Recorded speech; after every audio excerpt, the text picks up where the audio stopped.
কদিন আমি আর পাকুম দুজনেই অসুস্থ ছিলাম, তাই ঠিকঠাক করে ব্লগ দিতে পারিনি। এটা অনেক পুরনো ব্লগ, আশা করি আপনাদের ভালো লাগবে। তো চলুন, welcome back to my memory. আমার মেমোরিতে আপনাদের সকলকে স্বাগত। গুড মর্নিং সবাইকে, আশা করি আপনারা খুব ভালো আছেন, আমরাও খুব ভালো আছি।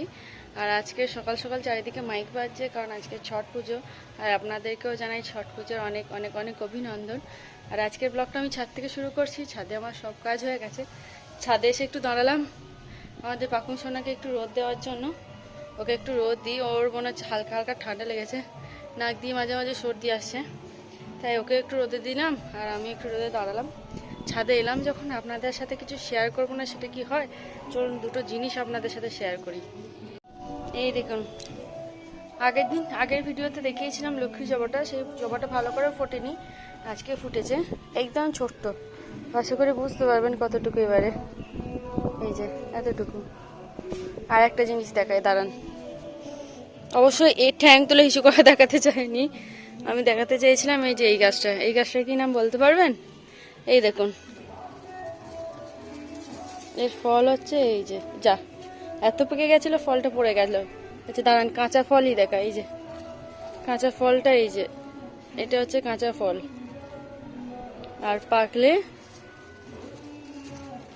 এই, আসলে কোলে পাকুম আছে তো, এক হাতে একটু অসুবিধা আছে ভিডিওটা করতে। এই যে পেকে গেলে এইরকম হয়ে যায় ফলটা, এই যে এইটার মতো। এই গাছটার নাম কে কে জানেন অবশ্যই কমেন্টে জানাবেন। ফলটা খেতে ভীষণই মিষ্টি, আপনারা জানান তো, তারপরে নয় আমি পরের দিন বলে দেবো এটা কি গাছ ছিল। কোকো চলে গেছে ফলটা খেতে, যেটা পড়ে গেছে। কোকো খুব পছন্দ করে খেতে। এই যে আজকে আর কোকোর মনে হয় ফলটা খাওয়ার খুব একটা ইচ্ছে ছিল না, তাই এই যে আমি খেয়ে নিই। আর একে দেখুন চুপ করে ঘাড়ে পড়ে আছে। ও মা, এইগুলো তো খেয়াল করেনি, এখানে তো আরো দুটো পেকে বসে আছে। দেখি তুলে নিয়ে যাবো যাওয়ার সময় সুমনের জন্য। এটা স্কুইজ করলে না খুব সুন্দর একটা কালার আছে, একদম ন্যাচারাল টাইপের কালারটা। Actually natural colour, natural red. একবার ঠিক করেছিলাম পাকুমের ছবি তোলার সময় পাকুমের ঠোঁটে এই কালারটা দিয়ে ছবি তুলবো, কিন্তু যাই হোক ওর বাবা বারণ করলো যে এখন দিও না কিছুই, যেহেতু ওর এখনো 6 মাস বয়স হয়নি। জানি এই কালারটা ওকে ক্ষতি করবে না, কিন্তু যদি ও খেয়ে ফেলে, ওর তো ডাইজেস্টিভ সিস্টেম এতটা স্ট্রং নয়, যদি কিছু প্রবলেম হয়, তাই আর ভয়ে মেয়েটাকে দিইনি।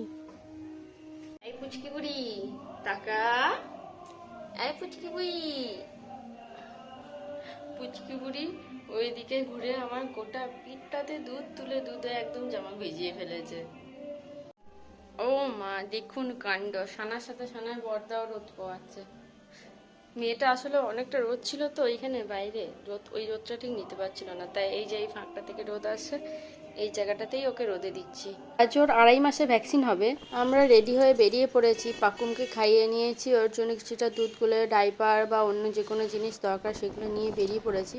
ওর পিসি ফোন করে দিয়েছিল যে একটার সময় বেরিয়ে এসো, তাহলে একটু ফাঁকা হবে। ওই যে ওর পিসি আসলে পৌরসভায় হেলথের এইখান ডিপার্টমেন্টে চাকরি করে, তাই আমাদের খুব একটা অসুবিধা হয় না। যেদিনই ডেট থাকে পিসিকে আগে জানিয়ে রাখি, ওর পিসি ঠিক যখন ফাঁকা হয় তখন ডেকে নেয়। কিন্তু আজকের এই পুজোর পরে অনেকজনেরই ভ্যাকসিন ছিল, তাই অন্য দিনের তুলনায় একটু বেশি ভিড়। ঠিক আছে, কোনো অসুবিধা নেই। পিসি ওকে একটু আদর করে নিল, দিয়ে বললো এই ফাঁকা ওয়েটিং রুমটা একটু বসতে, ওকে নিয়ে। এখানে ফ্যান ট্যান সবই আছে, কোনো অসুবিধা নেই। অনেকক্ষণ ধরেই বসেছিলাম, অনেক কাকিমা জেঠিমা সব ছিল, গল্প করছিল। সবাইকে জিজ্ঞাসা করছিল তোমার কি, তোমার ছেলে, তোমার মেয়ে। তার পাকুমকে দেখে বলছিল বাবা কত মাথায় চুল। তা করতে করতে নজর পড়লো এইদিকে, এইখানে একটা ভালো সিস্টেম আছে এই জায়গাটায়।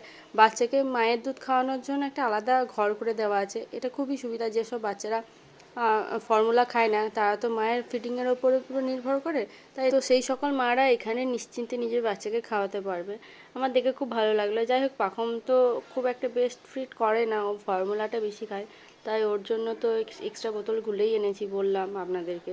এখানে আমরা ওয়েট করছিলাম যে কতক্ষণে হবে, কিন্তু কি বলুন তো, একদিকে ভয়ও লাগছিল, মেয়েটা তো ইঞ্জেকশন দেওয়ার পর কান্নাকাটি করবে না কি করবে সেটাও ভাবছিলাম।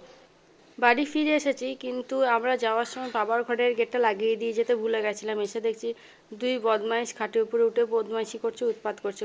বাবার খাটে আরামসে উঠতে পারে, কিন্তু পল্লুটা খাটে উঠতে পারে না। এবার কি বলুন তো, এরা এত বদমাইশি করে না, খাটের জিনিসপত্রগুলো পুরো নষ্ট করে। ভ্যাকসিনের ওখানে ওকে দুটো খাওয়ার ওষুধ দিয়েছিল আর একটা ইঞ্জেকশন দিয়েছিল।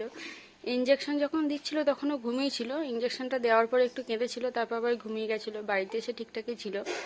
প্রথমেই আসার পরে ওকে ওষুধ দিয়ে দিতে বলেছিল, মানে যেটা জ্বরের ওষুধ, সেটা খাইয়ে দিয়েছিলাম, তখন একটু ফ্রেশ ছিল। তারপর আস্তে আস্তে যত সময় যাচ্ছে ও আস্তে আস্তে অসুস্থ বোধ করছে, সেটা বুঝতেই পারছি। ও যতটা চংমনে থাকে ততটা আজকে নেই, ওকে দেখেই বোঝা যাচ্ছে ওর একটু কষ্ট হচ্ছে। তারই মধ্যে এখন একটু ঘুম থেকে উঠলো, খেলো, চুপ করে আছে, একটু খুঁ খুঁ করে আওয়াজ করছে, ওর কষ্ট হচ্ছে ভালোই বুঝতে পারছি। সেই জন্য দেখি কতটাও কি করে, রাতে আজকে ঘুমাতে পারবে কিনা জানি না। ওকে দেখে আমাদেরও কষ্ট হচ্ছে, কারণ ও তো ওর কষ্টটা বলতে পারছে না যে ওর কী সমস্যা হচ্ছে। ভালোই যন্ত্রণা হয়তো করছে, কারণ আমার মনে আছে আমাদের যখন করোনার ভ্যাকসিন হয়েছিল আমরাও খুব অসুস্থ হয়ে গেছিলাম। পরের দিন বিছানা থেকে উঠতে পারিনি, প্রচণ্ড জ্বর এসেছিলো। জ্বরের ওষুধ খাওয়ার পরেও সে জায়গায় ও তো ছোটো, তার মানে ওরও একই রকম হয়তো কষ্ট হচ্ছে, কষ্ট পাচ্ছে। তো ভগবানের কাছে প্রার্থনা করব যেন তাড়াতাড়ি ওর শরীর খারাপটা ঠিক হয়ে যায়। তারই মধ্যে একটু স্ট্রং, একটু খেলা করছে, ও চাইছে সবাইকে সাড়া দিতে, খেলা করতে, কিন্তু খুব কষ্ট করে সেটা করছে, ও পারছে না চেয়েও। মানে অন্যদিন যতটা চকমকে থাকে সেটা আজকে নেই। এই যে মেয়ে এখন একটু সুস্থ বোধ করছে, ও একটু খেলা করছে। ওকে খাইয়ে দাইয়ে আমি ভালো করে আজকে মোটা একটা জামা পরিয়ে দিয়েছি, যেহেতু হালকা হালকা গায়ে জ্বর আছে। এমনিতেই ইউজুয়ালিও প্রতিদিন রম্পার পরেই ঘুমাই, কিন্তু সেগুলো একটু হালকা পাতলা হয়। আজকে একটু মোটা রম্পারটা পরিয়েছি। আর ওকে আমি খাইয়ে এই যে প্যারাসিটামল ওষুধটা খাইয়েছি 5 ফোঁটা, আর ওর যেখানে ইঞ্জেকশন দিয়েছে সেই জায়গায় এই মলমটা আমি লাগিয়ে দিয়েছি। নাম থ্রম্বোফোব জেল। এই জেলটা আমি ওকে লাগিয়ে দিয়েছি। ও যখন প্রথম ভ্যাকসিন নিতে যায় তখন এই জেলটার কথা বলা হয়েছিল, বলেছিল যে এটা নিয়ে নিতে। আর যেখানে ছুঁচটা পুটিয়েছে সেই জায়গাটুকু বাদে চারিদিকটা জেলটা যাতে লাগিয়ে দিই, তা সেটা বলে দিয়েছিল। লাগিয়ে দিলে ও রিলিফ পাবে সেই জন্য।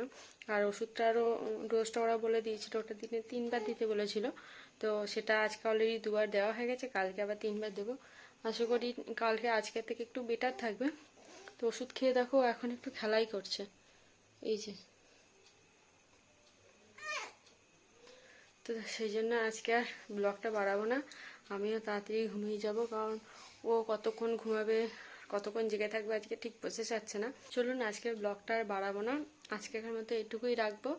আর যদি ভালো লাগে অবশ্যই সাবস্ক্রাইব করবেন, কমেন্টে জানাবেন, আর আমাদের পাশে থাকবেন। আর আপনাদের সুস্থতা কামনা করি, আপনারাও আমার পাকুমের সুস্থতা কামনা করবেন।